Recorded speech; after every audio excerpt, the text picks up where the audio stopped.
নিজের চোখে দেখা।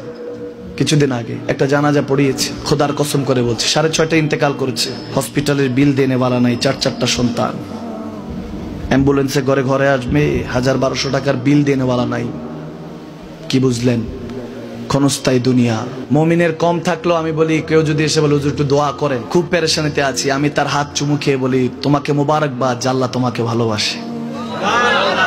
পেরেশানি তো মালিক দেয়, এই জন্য এটা রহমত মুমিনের জন্য। পেরেশানি দেয় যখন ফেরেশতারা বলে আল্লাহ চাইতেছে চাইতেছে, টাকা পয়সা চাইতেছে, বলে এটা কি? বলে ফাসেক, দে বিদায় কর, বিদায় কর। তার চাওয়া আছে, বিরক্ত লাগে, বিদায় কর, কি লাগে দে।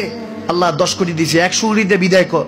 মুমিন যখন চাইতে থাকে আল্লাহ আমাকে কিছু লাগবে, যখন একটু করে চায় আমার মাটাকে সুস্থ করে দাও, বাবাটাকে, আল্লাহ আমার স্ত্রীকে, আমার আমাকে একটু তৌফিক দাও, চাইতে থাকে মুমিন। আল্লাহ বলে যখন ফেরেশতারা দেখে মুমিন চাচ্ছে, দেরি করতে পারে না, তাড়াতাড়ি খাজানা নিয়ে দিতে নেবে, আল্লাহ বলে রাখোস না, এত তাড়াহুড়া কিসে? তার চাওয়ার মধ্যে তো প্রেম আছে, একটু চাইতে দেস না। থাকুক না মুমিন আর একটু পেরেশান, থাকুক না, থাকতে দেস না, একটু থাক, একটু থাক।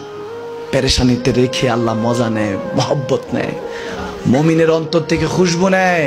আল্লাহর বড় মায়া, মুমিন যখন চায় আল্লাহ তখন মায়ার নজর নিয়ে তাকায়, হায় হায় আমার বান্দা, সুবহানাল্লাহ।